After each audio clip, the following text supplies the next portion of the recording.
Hello and welcome to another episode of Virtual Coffee with Ashish, which is also for Cloud Security Podcast. If you're here for the first time, we talk about cloud security topics that is affecting the IT world and the OT world. And we've been talking about this for a whole season. This is season 2. And I have an amazing guest today because we have an interesting topic. In case you don't know what the website is right there, and the topic is right here, if I can touch that properly. Infrastructure as code security. And infrastructure as code, what is it, and why should even be cared about security? What even like a developer-based security? So all this and a lot more. And I've got a really great person over here because I've been following his content for some time, and I'm really glad that I could bring him on. And because I'm bringing him on, I've got this thing that I'm trying. This is a hint of where he is from as well, I guess. Hey, how's it going, man? Hey, Ashish, how's it going? Good. Thanks for coming in, Matt. Not a problem at all. Thanks for having me. Oh my God. I need to tell people, what time is it for you guys right now? It is just gone 9 p.m. on the Saturday, the 16th. Had to check that.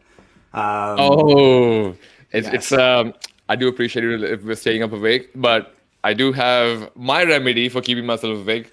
What do you have on your end to keep yourself awake at this hour? So, I was, you said it had to be a drink, it had to be a coffee. So I have my coffee just to tick that box. Oh, Because perfect. it's my Saturday evening. I also have a lovely East Coast IPA. So whichever I time love zone it. you're in, we're covered. Yeah, pal. Cheers to that, man. Cheers to that. Cheers to Thank you. that. Hey, Cheers. cheers. So I see people coming in as well. Hey, Vineet. Hey, Zena. Thank you for coming in. Hey, Angie. Nice to have you guys as well. And I'm going to start with the obvious one, right? How did you get into this space? Like, I was going to say cybersecurity space, but how did you get into this space at all? Like the developer advocate, what is it? What do you guys Yeah. do? It's a really interesting one actually. I've always been a security geek. I always liked kind of the idea of being a pen tester and kind of, breaking things in creative ways and all that kind of stuff. So I've always kind of had a security background. My profession actually kind of took me into Linux and networking and kind of low level operations, kind of before DevOps when it was kind of separate ops teams and dev teams and QA teams. So that's kind of how I got into like my first, official like proper IT job. And from there, kind of ever since, I've just found myself always working on like that bridge between developers and operations. So when I was in an ops team, we'd always be trying to write tools to allow like even simple stuff that never used to exist with on-premise, data centers, like just giving developers access to the logs from production so that they don't need to keep requesting the logs from operation team. Just automating that kind of ability for developers to self-serve. And so for a long time, I've just kind of worked in that like developer tooling space, and then that kind of got rebranded as DevOps and started working closer with the developers. But all the way through it, you know, much of it, even just doing kind of that role, is advocacy. Like whether it's advocacy to the developers as to how to use those tools or why they might want to use those tools or why they might want to output the logs in a certain format to make it easier for us to kind of provide that data back to them through like Kibana and Elk stacks and all that kind of stuff. So I just kind of naturally fell into the advocacy role. I got an opportunity in my last company to kind of do that full time because I was finding myself doing a lot of the conference talks and a lot of the kind of internal talks within our company anyway. And Mhm. then with Bridgecrew, it's kind of allowed me to tie those two passions together. Like, so I am doing advocacy, but I'm also doing it for like a really cool, like security focused team. So I get to kind of keep that hobbyist, like pen testy security passion, and I get to do the advocacy stuff. So talking about keeping two things together, I didn't realize this, but we have a comment from Kevin.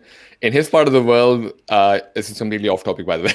You can get coffee and beer together. I did not even know that was a thing.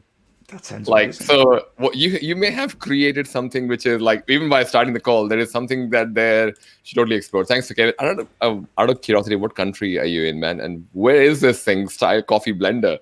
But coming back to the actual topic, I love the fact that your passion for combining how others can learn and build their tools and do all this. I think it's a great piece of work which has been almost like coming up in the last couple of years, right? I don't think before that there was a whole developer advocate thing, or maybe even longer, but I think it's a great field just because it allows people to, hey, I have this person who's not a salesperson and I can just talk to him about how do I do this? And as a Right. on a technical level, that's what I love this about this field. So I'm glad we have people like you as a developer advocate, man. Um, what about cloud security though? Like how do you define cloud security? It's an interesting one, isn't it? Because it's just kind of a catch-all term. Like for me, I think security such a it's kind of insane for how kind of small the security industry is in general, but like it covers so many things. Like for me, kind of cloud security, if I had to put a term on it, anything that changes because of needing to use the APIs and the functionality that the cloud provide. Like, we've always had certain types of security transfer perfectly into the cloud, right? We've always had to close open ports. We've always had to not give away our SSH private keys. We've always had to, make sure we don't have SQL injection and, application vulnerabilities and try and protect against them and protect against insecure dependencies. All of that is still necessary today, and all of that is, probably, you know, if someone says cloud security, you kind of still have to consider all of that, because just because your applications are running in the cloud, that is all still normal security stuff. But for me, like the things that the cloud, the things that are cloud specific, I think, are often overlooked. The fact that there are different ways of doing things on Amazon and Azure and Google, and pick your favorite cloud provider. There are ways of doing things on those platforms that are different than if you were doing it yourself, or on-prem or whatever.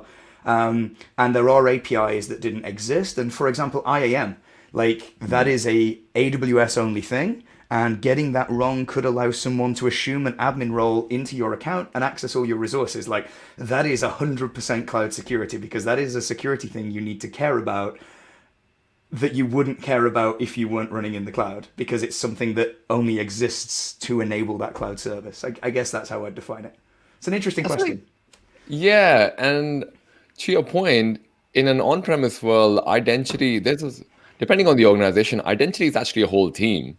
Right. You wouldn't even like hear about it until like, oh, I need access to this AWS thing. I don't know what it is, but I guess I need access to it. And then you go to this identity team and hey, can I get access, or whatever the process may be.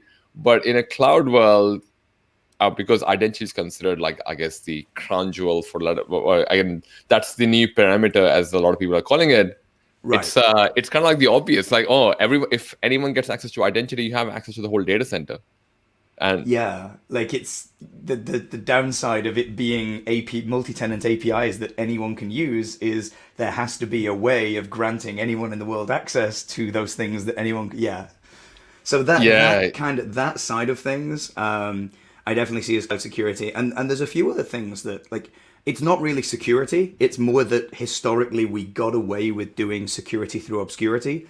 So if you're in a mhm, private data center and you have like firewalls and all that kind of stuff, it didn't really matter if someone accidentally spun up a VM they shouldn't have done with a load of open ports and things, because chances are it's in a private subnet, like it's only accessible from within that data center. It's still bad. It still allows an attacker to kind of move sideways and find other footholds. Like, but chances are you would have got away with it. Like, you're not going to get away with that accidentally opening up an EC2 instance with a public IP, or like accidentally creating it with a public IP. So I think even some of the traditional stuff, like we have to be more mindful of, and I guess we could call that cloud security as well.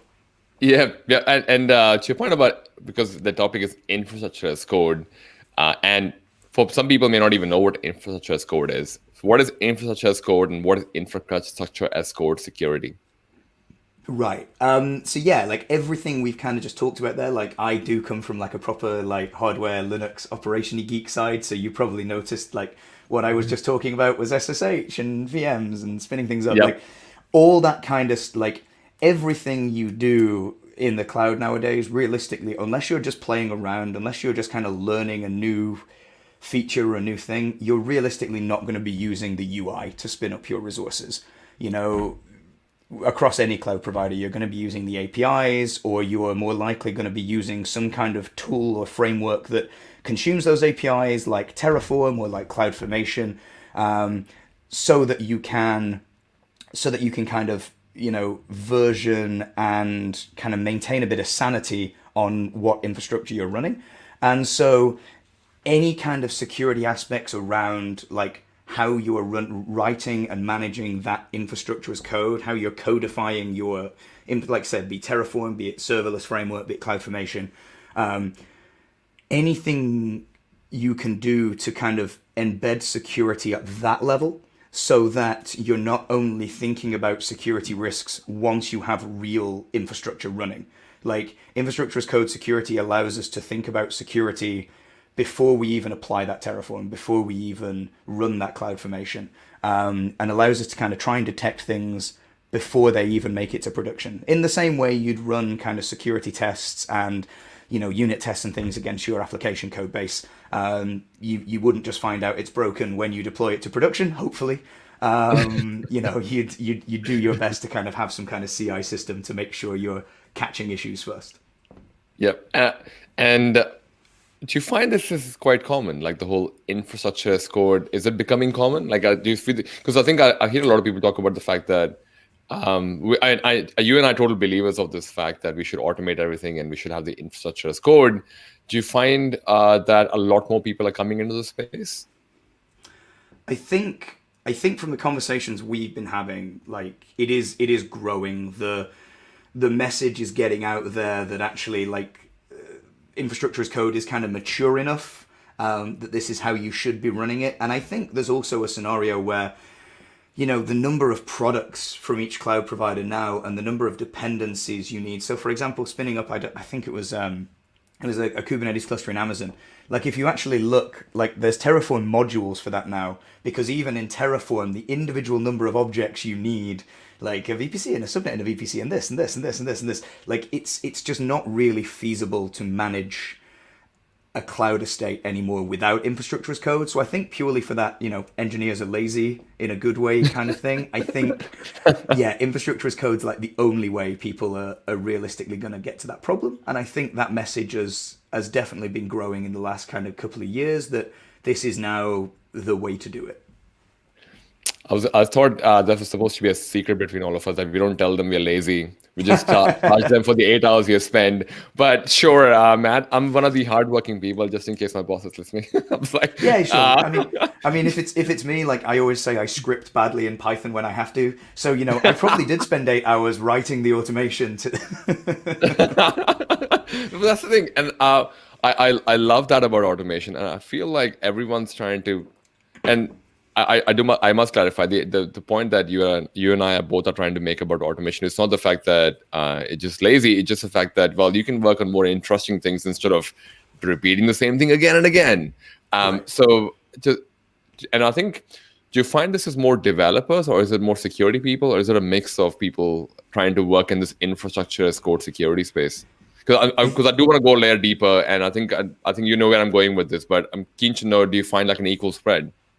Yeah, so I think, like everything, it depends. I think there are teams of developers, like, you know, the term kind of security advocate within like a dev team has kind of started becoming more and more popular. Like someone who is a developer in that developer team, but also like has a mindset to be thinking about security either naturally or like because the company wanted to make sure there was someone on that team with a security focus and has kind of created that role and given it a name.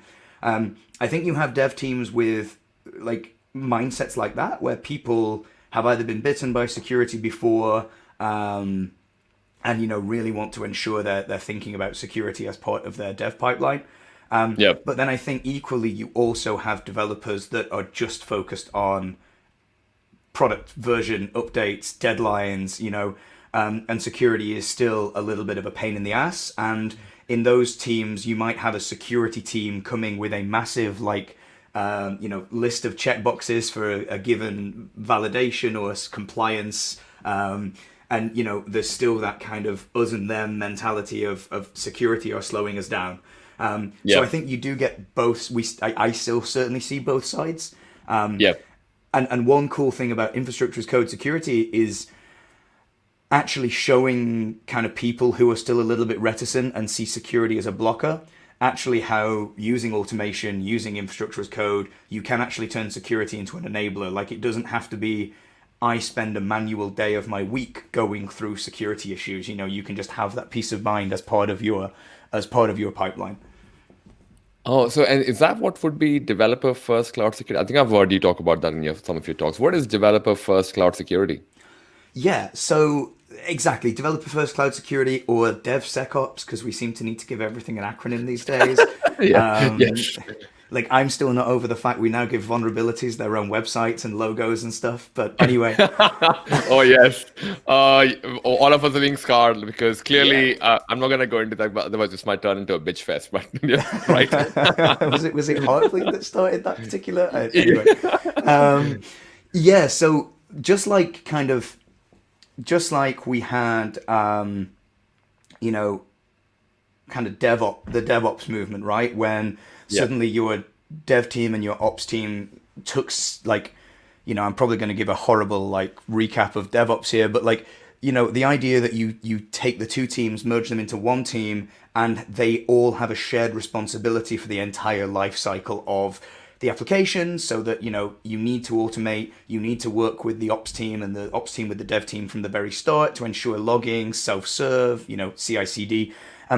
In just that way, operations effectively then became a code problem, right? We started to codify, we started building automation pipelines, we started automating logging and automating health checks, and you see that kind of thing with like in Kubernetes nowadays, like built in.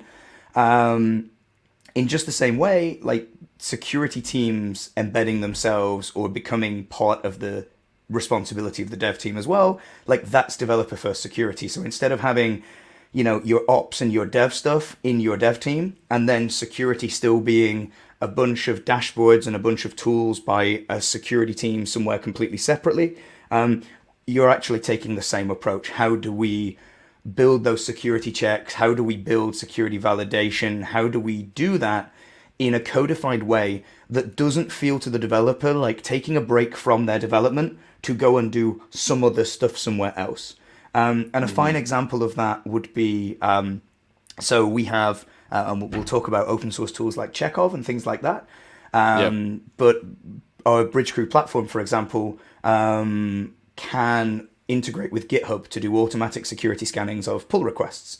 So like Yeah. that for me is a perfect example of like developer first security. The developer raises a PR to merge into their production or their testing or whatever branch, and in the same tool they're already using, they're already in GitHub, it's part of their day-to-day workflow. In there, they immediately see an automated comment going, hey, you're about to commit some Terraform, which actually is really insecure. Here's the diff, here's what we'd recommend changing on that. That isn't, I need to go to a separate security tool and then run a scan and wait for the results and download the PDF or go and talk to the security team to bless the release. It's exactly what they'd be expecting to see from their unit tests or their integration tests or anything else. Yeah. Dude, yeah, I'm with you on that. And I must say, every time I've spoken about automation and coding to securities, I almost get, what? What? So why isn't and I can totally go into this quite a bit, but I think what you're also kind of pointing out is the fact that maybe it's time that developers should become part of the security team as well, where they can help security bridge that gap. Like bridge gap that bridge that gap into, oh, this is how you can automate this. You don't have to look at all the screens and all the codes coming out of it. If you just give me the list, I can automate it if that's what you want to go down the path of. But I think I love it, and I 100% I'm behind it. So I'm glad you're promoting it, man. I'm glad you're talking about it as well. I think something else you kind of touch on, and would love to hear your thoughts on this as well, because you mentioned everything is turning into a code, and obviously developer land is code when it's not running in live production, and then there is code which is just lying in GitHub. Is there like a static code analysis or runtime analysis, dynamic analysis, that kind of stuff in this space as well? Yeah, 100%. And just on that top, yeah, we'll come back to that actually. Yeah, so static analysis. I'm just trying to kind of mentally keep things Oh you've yeah, said no, on my maybe mental we can do stack. that. If you want, you can pause it, come back to it, whatever. How are you gonna take it? No, that makes absolute sense. I was just going to say, like, you were talking about kind of Bridgecrew and kind of trying to provide that developer first stuff. Like, I personally find it impossible to like work on things and kind of talk about things that I'm not passionate about. So yeah, the fact that I get to like carry the flag for like dev integrated with security and security integrated with dev, like it's awesome. I'm Yeah. quite Well, privileged. that's why I've got the cloud security podcast. I could just start voicing this as well. That security is changing in the cloud world. It just happens to be a slow change, but I'm Yeah. glad people like you and I, some of the people who are actually commenting as well. That I'm sure I'm glad all of us are here to kind of be the, for lack of a better word, pioneers who are trying to promote this. Like, hey, we were the first people to talk about this. So. And now we come back to the question about static code analysis and runtime analysis. What are your thoughts on that? Yeah, so exactly the same as in code, and just like everything else with security, defense in depth, like one or the other is not the right answer. The right answer is pretty much always all of them or both or however many you have. So we have a open source tool called Chekhov, and it's spelt slightly differently. So I will try and put that. If you could put the URL in Yeah, the I'm gonna chat, put that that would be in great. here. That'll be Thank you so easier. much. And Chekhov is a perfect example of a static analysis security tool. So the idea with Chekhov is we have. Ah, thanks everyone. No problem. The idea with Chekhov is we have a load of security rules, security policies, triggers for violations, whatever you want to call them. And Chekhov basically scans the infrastructure as code manifests that you're writing and doesn't require them to already be deployed. Because like Terraform, we support Terraform, we support Kubernetes, we support Helm, serverless framework, ARM for Azure. And the idea is because your Terraform is obviously describing the state of your resources, we Yep. can actually look at that configuration. We know what the defaults are, for example, for Terraform. So if you create a resource where the default and like not putting a specific item in a Terraform object is an insecure default, Chekhov will say, hey, you kind of need to say, encryption enabled because you're creating this S3 bucket and by default decryption will be disabled and that's, not good security practice. Or, hey, we've just seen that like you have some, you've passed secrets into the environment variables of this Terraform, and that means it's going to be committed to Git, and you don't want secrets in Git, so that'll get flagged. Or, hey, you've just created a VPC and a set of security rules, and these security rules have like 0000/0, and that will be open to the whole public internet. You probably don't want to do that. And we can do all of that in static analysis by kind of warning before you even think about running that Terraform or CloudFormation or pick your favorite infrastructure as code framework. We can kind of go, hey, that's probably not something you want to deploy. And so that's static analysis, right? And Yep. that still doesn't mean that you don't need to look at the security once you actually have objects running in the cloud. Because not everything in your account may have been created by infrastructure as code security. You might have a brownfield site where there was a load of manual stuff set up in the account when the account was first created, and Yeah. you're still going to want to check those items for, insecure configurations, open ports, secrets where they shouldn't be. And so, yeah, runtime, like check your infrastructure as code for common issues or issues that may become a security issue when deployed. And then, build time and then runtime, obviously just keep checking the cloud resources you actually have live as well, just to make sure there's no drift in security posture. And then there's also a bit of a middle ground as well, which is, you can also put those static analysis tools like in your CI/CD pipeline instead of just running them on your developer workstation, so that your entire flow from kind of writing the Terraform on the developer's machine, they might validate it just with a local run of the tool. it then gets validated before it gets promoted in the CI/CD pipeline, so that you can't accidentally, ignore an issue on your local machine, and then obviously checking with runtime as well. And that's a that's an interesting because, and I'll definitely recommend people check out Bridgecrew as well, because I think it's a really interesting challenge that you guys are solving in this cloud security space as well. I'm going to quickly switch gears and have a look at some of the comments coming in as well. Quite a few seems to be here. Kevin, by the way, in my no, that one, not that one. I've definitely covered the beer and coffee part. Simplistically, Kevin's mentioned simplistically. I like to think about cloud security as everything new the Cloud Security Pro control plane, Cloud API have exposed, and now we have to monitor. That's a good one. It's Yeah. interesting. There's a recent tweet from Scott Piper for people who may be following him. I think he had been tracking APIs from 2015. There are about started off with just about 100 or something in 2015, and now we are at about it's not three, sorry, 9,000 API calls in AWS, with about, I don't know, 500 something services since 2015. And it blows my mind. And by the way, this is just one cloud service provider. We're not Right. even talking about Azure or Google Cloud or so. Yeah, and that's Beneath kind of what I it, was. That's sorry, what I go was on. kind of saying earlier with, it's just not something that you are going to manage nowadays without infrastructure as code. There are too many Yeah. APIs. There are too many products. There are too many things that depend on other things. Like, yeah, Oh my God, yeah. And instant response, 'cause I've got someone coming in for instant response next month. And we were talking about this thing where instant response is also not the same as on-premise, where, oh, it's just one server. No, you could have hundreds. Like the whole auto scaling group and how it dynamically scales into 100 machines. You're basically promoting the virus into 100 machines as well. Like right. that kind of instant response is like, it blows my mind, man. If Yeah. I could quickly, that just reminds me of something I didn't say earlier when we were talking about kind of the need for security to become part of the DevOps, like the sec in DevSecOps, um, Yep. and kind of developers being in the security team and security team being in the dev teams. As we've just said, like there is too much and it moves too quickly now, like to not use code to solve this problem. So, a Mhm. security team that was kind of, signing off on, VMs or physical servers or kind of the security posture or kind of, Qualys scans, to name like one tool that I've kind of historically seen used in like large enterprises. Um, you know, how are they going to do that, to your point, when there's an auto-scaling group which is spinning up maybe, I don't know, 50 servers every hour and then ripping them down? Yep. Who is blessing those images?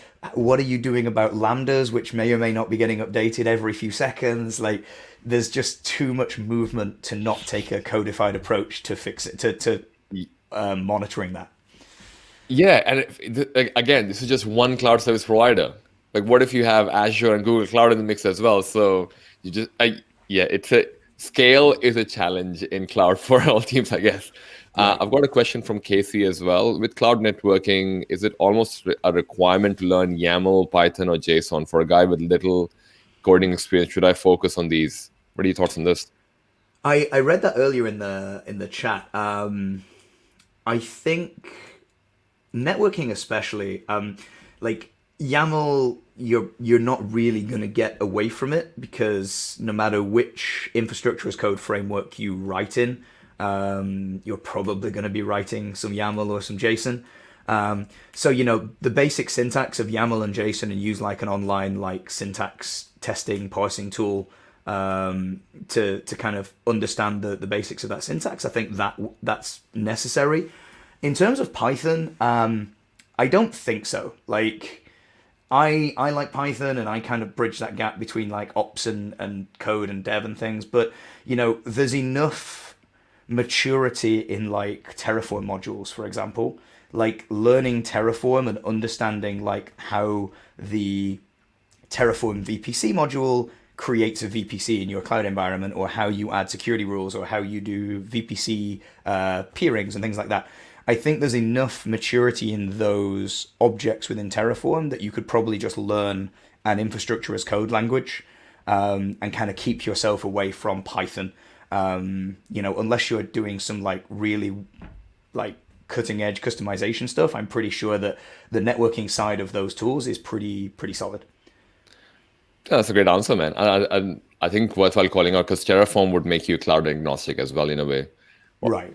You still As need to well learn as API calls for each individual cloud providers, but at least you'll learn a skill, which is the same with Python as well. So to your point, yeah, I can see value in that as well. I mean, Uh, there's nothing oh, wrong with learning a programming language for sure. oh yeah, yeah. But Especially if but you it haven't done something before, like just to get yeah. that the logical brain working on how do I follow a sequence? What does this mean? Right. But yeah, in terms of like, would I put that down as like absolute requirement to kind of start thinking about using infrastructure as code? Like, no, absolutely not. Like, Yeah, try Terraform. yeah, yeah. And I think, by the way, if you're learning Python 3, not 2.7, just saying Three that. 3.9 are we on now? It's Oh crazy. yeah, and I'm like, why would you guys not? Anyway, that's going to be a long conversation at that point. But to your point, Casey, let us know if that was the answer you were after. If you have a follow-up question as well. Oh, Craig I think we've kind of called out Chekhov for it is. I think thanks for leaving the link as well there. Check for that, Yeah, Kevin. thanks, Kevin. I have a question for Vineet as well. What kind of specific training do you recommend for developers who are new to IAC? Yeah, I saw this and I went, crap, I don't have an answer to that. I think Well, again, I think you like, kind of mentioned it, didn't it? Like in terms of like, I'm sorry, I'll let you no, go for share your it, go thought for it. first. Love to I hear was your gonna thoughts. say with infrastructure as code security, I usually, depending on which cloud service provider you're working with, we already spoke about the fact that say AWS has 9,000 APIs to deal with. If you have the cloud service provider that you've already preferred in your organization, AWS, Azure, or Google Cloud, most of them usually have like a ready to go template on their websites for how to develop an infrastructure. That's a great way to start. In terms of training, there's a lot of DevOps training. There's a lot of automation training, which they talk about HashiCorp. Sorry, not HashiCorp. They talk about how to use Terraform, how to use Jenkins, and all these things. But these are just tools for enabling you to do the infrastructure as code. So I normally just start with the cloud service provider and see what they have done because they don't normally have a service. I think you have cloud formation templates for AWS, ARM template for Azure, and the same goes across the board. But that's kind of it's a long waffle answer, but the answer is basically it depends on the provider you choose. But most providers would actually have like a template for you to start with, and then you start layering that with Terraform or Python to add the automation to it. I don't know. Yeah. What do you think, man? Yeah, I agree. Like there's so many kind of free resources available. Like more and more people, especially with kind of COVID and the fact that we're not traveling as like I'm just seeing so many like good online resources. It'll completely depend to Ashishi's point, like what are your requirements? Like which cloud provider do you care about? Like what problems are you and your team trying to solve? I definitely think like having a project, like having a mini goal in mind, like pick something you want to do and then start reading down the line of how you will do that, like with, Googling and online resources. And I think trying to just learn infrastructure as code doesn't particularly work. You kind of just want to pick yourself something you want to achieve and kind of follow that path to learning the bits necessary because Mhm. everyone has their own like slight opinions on infrastructure as code and the best way to do it and the wrong way to do it. And yeah, you're better just focusing on a particular challenge, I'd say. And even if that's just a tiny little goal, we Yeah. have another open source tool called Air IAM, Oh yes. and That's one gonna of the guarantee a lot of. Sorry, go on. yeah, and one of the cool things that can do is basically connect to your AWS account, take all of your IAM roles, users, permissions, policies, and convert it into Terraform. So even if and the idea being that you can then start managing your IAM configuration as codified, so you can commit it to Git, you can version it, you can track it, you can then see, and you can use that kind of snapshot of state to check drift detection for your IAM environment. In fact, we did a blog post kind of hacking that together in a little CI/CD pipeline to kind of take that snapshot and then compare it with a diff tool against a future version to see if your IAM config's changed. Hmm. But for example, like even if you're not planning to use that Terraform, what you will end up with is a set of Terraform which replicates your IAM configuration. So it might be cool to go and read through that Terraform to kind of understand how that translates to the things you actually have in your IAM environment. There's also another open source tool called Terraformer, which does exactly the same for kind of other AWS objects like EC2 VMs and things like that. So that could be a cool way of kind of taking a snapshot into IAC of what you already have running and kind of use that to learn like, oh, okay, so this is how this is represented in Terraform. That might give you a really good starting point. Yep, perfect. And I think we've got a good response from Casey as well. Sorry, Kevin as well. Casey Bond, honestly, I'm liking PowerShell. That's very interesting, man. PowerShell a lot recently because it's now cross-platform supported by both Azure and AWS. Nice way to both the CLI, like running single commands or running a full script. But I agree with the host. IAC languages, when that represents, is the simplest.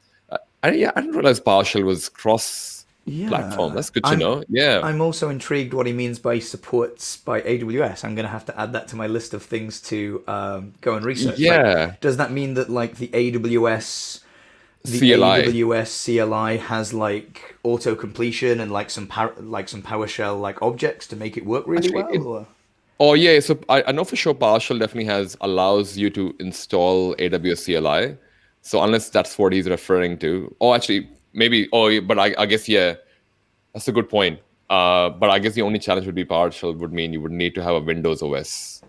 yeah, Whereas, I'm gonna yeah. So I go. mean, I guess I will let Casey choose whether he wants to go Linux or Windows, but Linux is better. But just saying. I'm gonna go research that.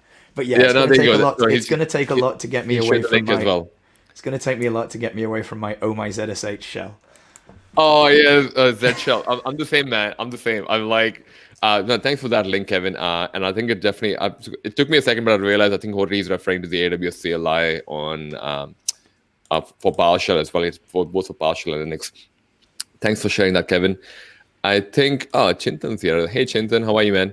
And great tips. I think that's most of the questions for the moment. Kevin shared the link as well. Oh, there's another one. Sometimes software test engineers are great at for automating security since they like to think about breaking things versus just happy my code works. Yeah. What do you think, man? I like that. Any Yeah, and comments on that? I think that's kind of what I was saying before about like the different mindsets. You do get some like kind of security focused developers that want to be that security advocate, and maybe QA test engineers are actually kind of the perfect candidate for that role within a team. And then you get developers that like yeah just need to get the code working, get it running, like meeting the deadlines. Maybe you have like a really angry product manager that's breathing down your Uh, neck. That's right. All our product managers are nice. They just want deadlines and features. Actually, Kevin shared just shared a link. So it seems PowerShell is a core cross-platform across Windows, Linux, and Mac OS. Huh. Dude, you've made us learn something now.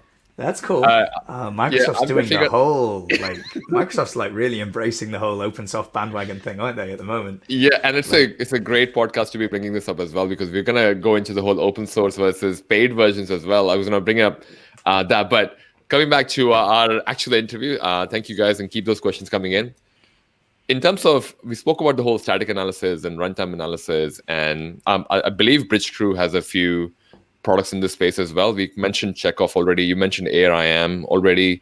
And for people who don't know, and I know there are not that many, but are there any open source codes that you can source code names that you can share, and what do they do? I guess. yeah, sure. So certainly for us, we have Chekhov, which is static analysis for infrastructure as code security. That's if you take like one command to try downloading and run pip install or brew install Chekhov, and just try running it against a directory that has either some Kubernetes or some CloudFormation or some Terraform in it. And the cool thing with that is community contributions of the security policies that it checks for by default are actually in the code base. So there's no like downloading a tool and then have to go and get a rule set from somewhere for that tool. Like we have like 500 plus policies out of the box. So that's a really good place to start. Like in the world of infrastructure as code security. We've also got AirIM, which I just kind of touched on, which is designed really to help you codify and also look for issues in your IAM configuration, like misused roles, unused users, users with passwords that should have been rotated and haven't, things like that. We then also got a load of training resources that might be really useful, regardless of whose open source tool you do and don't use for your IAC security. So we have the GOAT projects. So we have TerraGoat and CloudFormation Goat, and they are basically purposely vulnerable Git repos with a load of really badly written, insecure infrastructure as code in it. So the Terraform one obviously has a load of insecure Terraform with like all the bad defaults and all the security misconfigurations. And that's really good for like running these IAC security tools against if you don't want to run them against your production code, if you're just learning, if you're trying to understand what the tools can do for you. Those allow you to kind of have a really good test bed to kind of see what those tools are trying to protect against and to kind of see how those tools work. Another one I'd love to shout out is Kubernetes Goat, which isn't one of our projects. But yeah, the guy that wrote that has done a fantastic job. That's a really good learning resource for Kubernetes security in general. Like there's some misconfigured insecure manifests that work really well with tools like Chekhov, but then there's also kind of information going into like, some of the vulnerabilities within the Kubernetes cluster itself and how that might be exploited and how you protect yourself. Like it's a wonderful resource. Wow. And I think, oh, thanks for sharing that. Oh, Barak is here. Hey, Barak. Hey, Brock. And yeah, so TerraGoat that is there. We have a passionate bunch of PowerShell people. So there is a complete script as well for PowerShell. Thanks, Kathleen. Good to know this as well, because I mean, I'm definitely learning new things about PowerShell today. So not that I have a bias against PowerShell. I'm sure Matt doesn't either. But No, equal opportunity in the land of shells. I just remember PowerShell years ago, like everything required like 50 parameters, and all the parameters were like hundreds of letters long. Maybe it's changed. I don't know. I don't want to offend anyone. Like Kevin and Caitlin have definitely changed her perspective on it. So I'm definitely gonna look into this a bit more. I'm like, what is going on in PowerShell world that I've missed out on all these 7-8 years now that I've been away from it?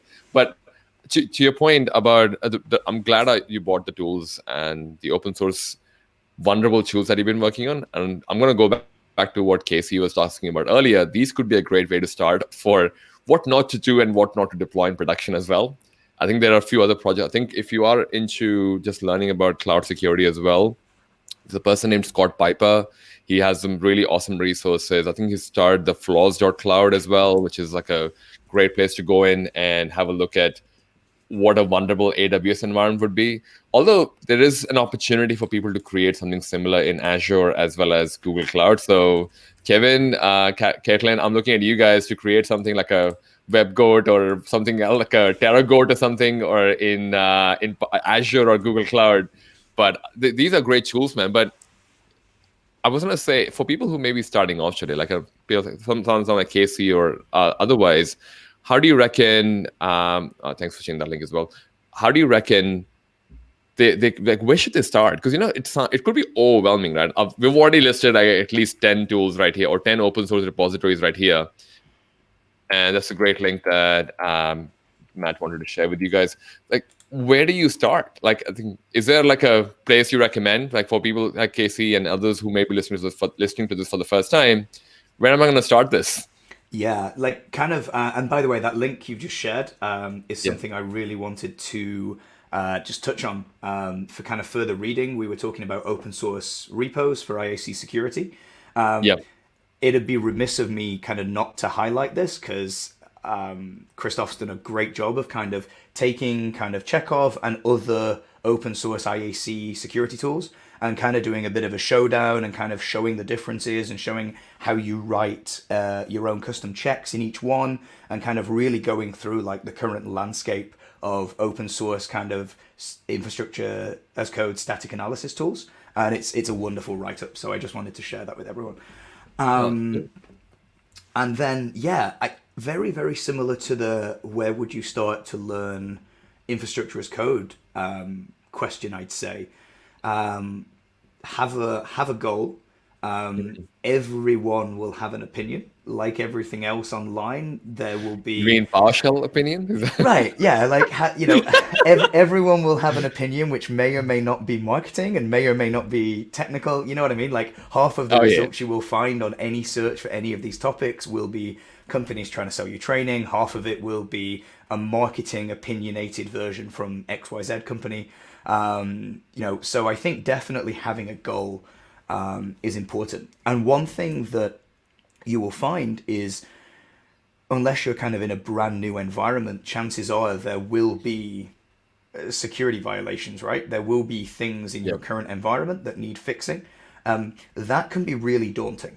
So, for example, imagine running a tool like Chekhov against TerraGoat. You're going to get, I mean, TerraGoat's intentionally vulnerable, but you're going to get hundreds of security violations. And that's not a particularly good feeling for trying to get started in security.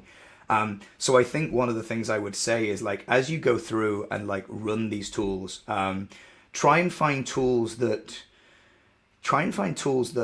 don't require you to do kind of any major overhaul. Like find the tools that you can really easily just add as an extra command in your CI/CD pipeline, or you can run them locally. For example, Chekhov against your local Terraform just to get a feel for them. Like you shouldn't be re-architecting things just to kind of start learning and start getting into the IAC kind of security world. And then yeah, have a goal, like work out what you're trying to do, and don't be worried if there's suddenly so many things that you think you have to fix immediately. We were actually having this conversation with some community contributors with Chekhov.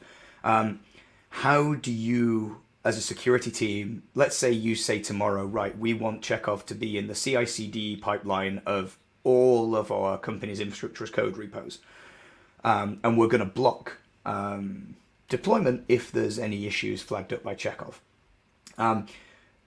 You are going to be that security team that we were talking about where developers then see you as a blocker, not an enabler.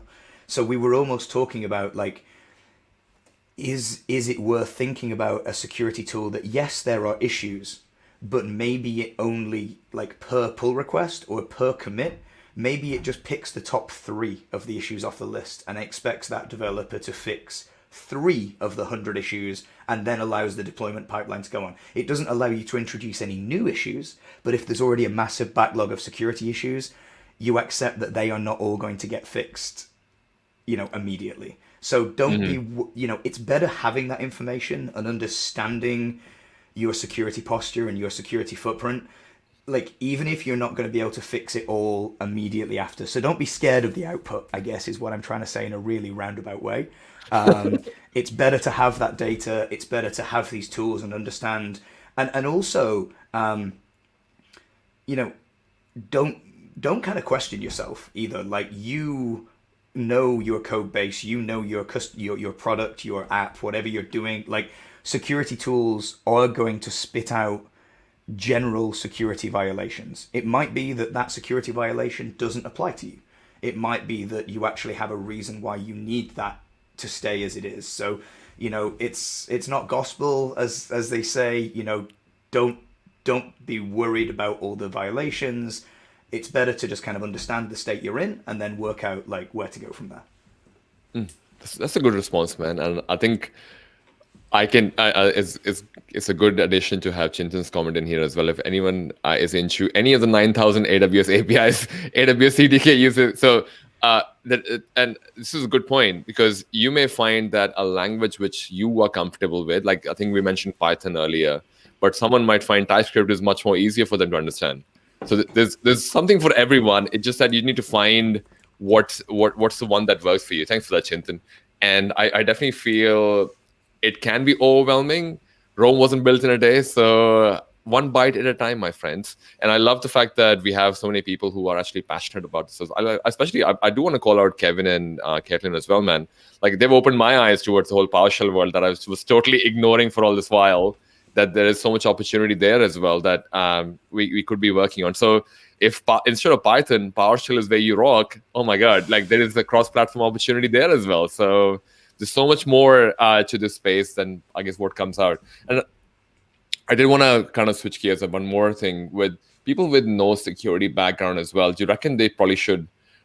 They would still be able to take advantage of the open source tools. Like, I guess as long as you're a developer, I imagine. Right, and I think this is probably where the build versus buy comes in. Yep. Yep. Honestly, like because there's kind of that whole, I'm not going to use the right word here, but that whole fallacy of like it's free and I'm going to use it because it's free, and then you realize that you've just spent like 3 man months integrating the free tools, and obviously if you're being paid a wage, suddenly that tool isn't free. So if you kind of have no security knowledge at all, or if you're kind of a dev team that knows you need a security team, but you kind of don't have a security team in your organization, yeah, that's where I definitely say it would be worth almost paying for products that like almost give you like a virtual security engineer. So I'm obviously going to shameless plug Bridgecrew because that's what we try and do. We take all of the kind of scanning in Chekhov and Air IEM and kind of drift detection and try and build that into a, you know, like easiest integrated, easiest kind of click and it's done way of kind of giving developers that security insight. So, if you get an issue in a pull request saying, hey, you're about to commit some insecure Terraform, it will give you a link where you can read up on that particular security issue, why it's a policy violation, why it matters, and almost kind of be that extra security person. And, similarly for security tools, for code scanning, yeah, go find tools to help your team there.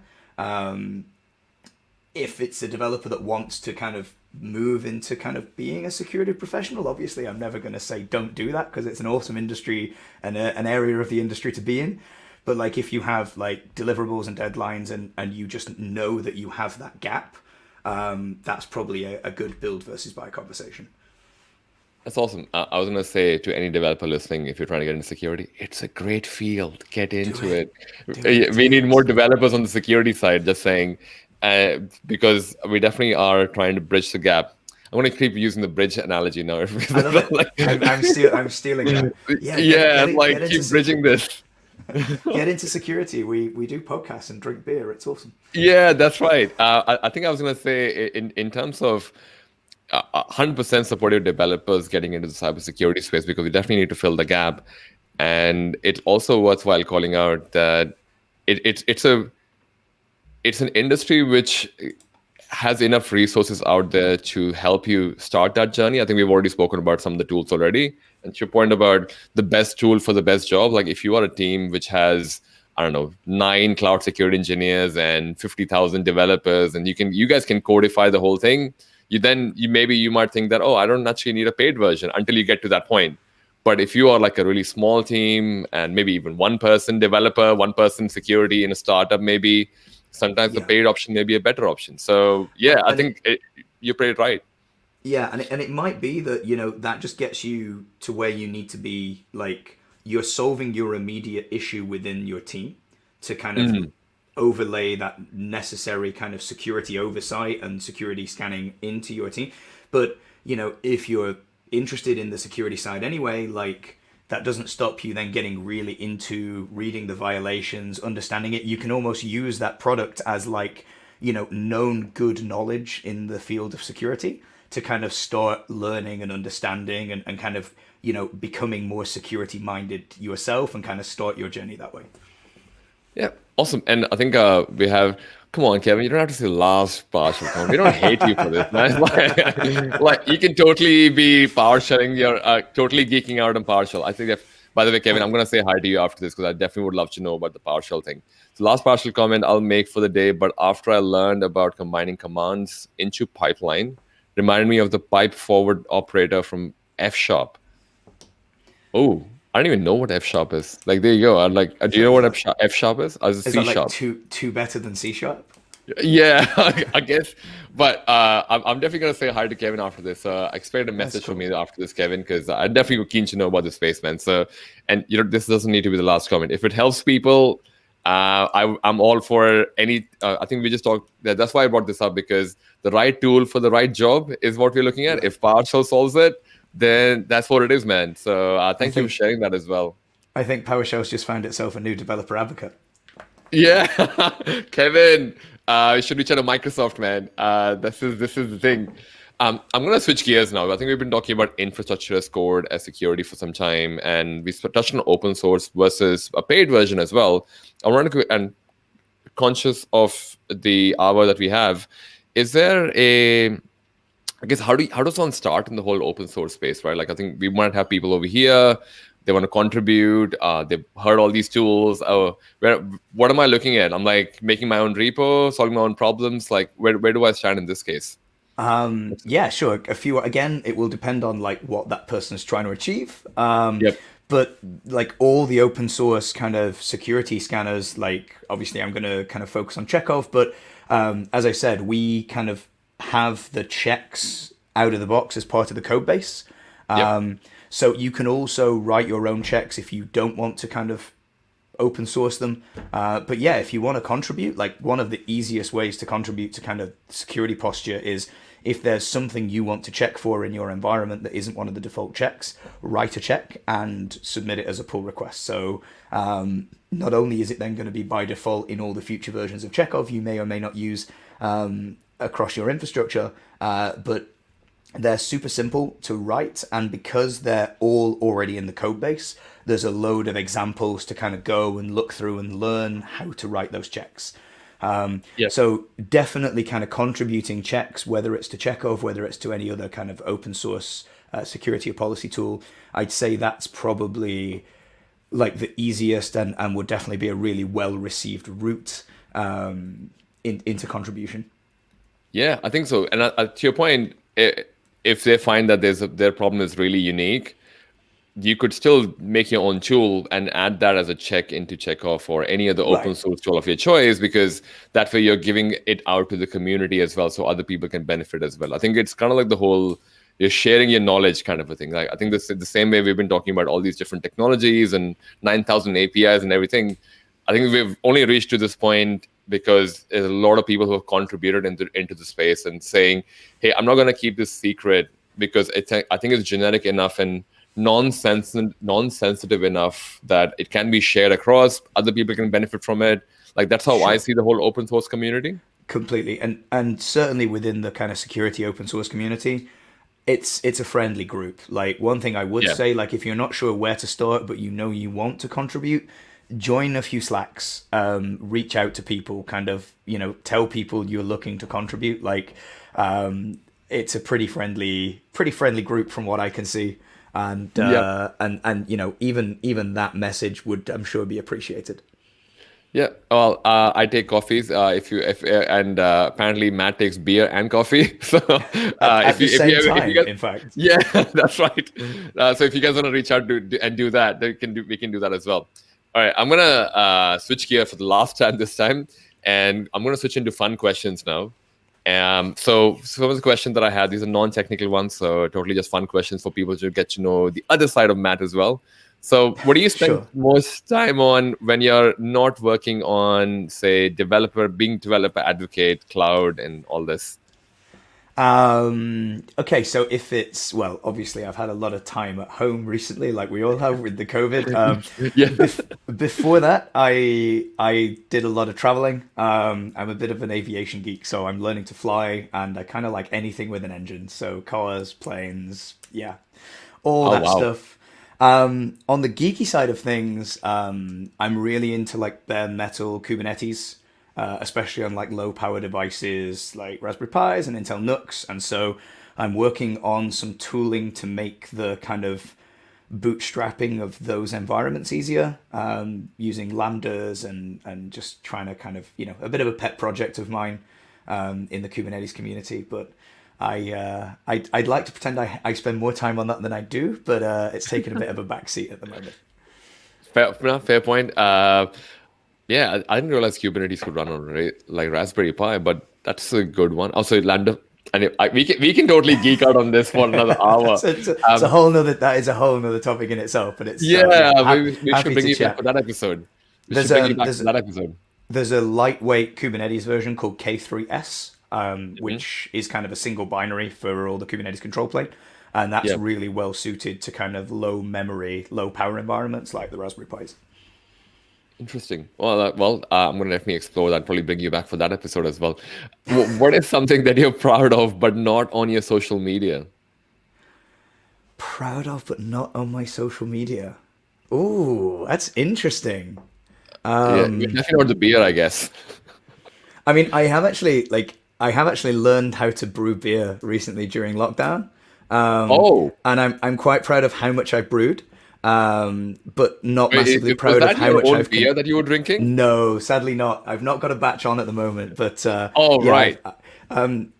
yeah, I'm not sure it's proud, but I am a bit concerned that pretty much everything I brewed I've managed to drink, which might explain the weight gain over the past six Oh, it's months. okay. That's the best part of working from home. People only see from the table up. That's right. Absolutely. That's the best part. He's like, no one even ever finds out that we've put on a belly after this. We've like, make sure the monitor is just this much or the camera is just this much. Yeah, when we all get vaccinated, people are going to be like, Matt, you've changed. Yeah, you look a bit different. Like, you've been working out. Like, oh yeah, I'm working on my beer. That's pretty much Working fine. on my, yeah, one arm, like, you know. Yeah, yeah. One final question for you, man. So, what is your favorite cuisine or restaurant that you can share with people? I know it's lockdown, but I'm sure you have a cuisine. Yeah, I really kind of like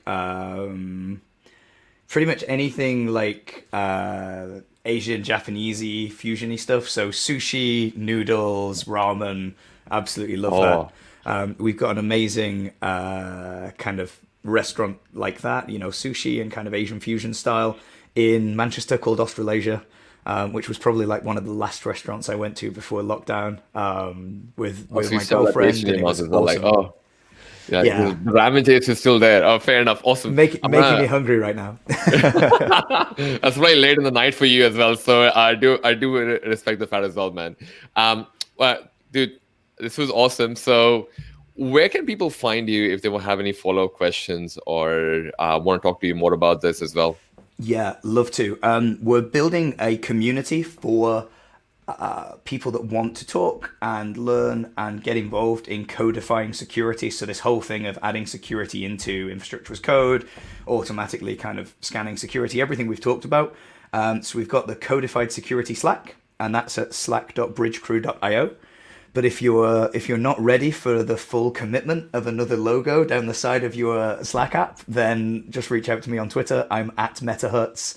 Yeah, love to carry on the conversation. Any more questions, things like that. Sounds good, and I'll make sure I'll include the links in there as well in the show notes so people can actually get to it. But this was awesome, man. Thank you so much for spending your time with us, man. I think I got a lot of value. Sounds like one of those episodes that I've actually learned something new as well. So shout out to the other folks who've kind of taught us something. But thanks for coming in, man. This is really awesome. Really appreciate it. Yeah, thanks for having me on. I've really enjoyed it, and I'm super jealous of your green screen. By the way, it looks great.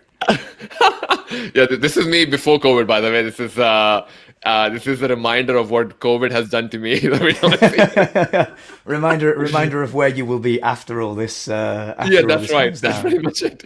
Once I can get a haircut and a shave. But thanks again, man. I really appreciate it. I'll see you soon then. Thank you. Thanks again. Cheers.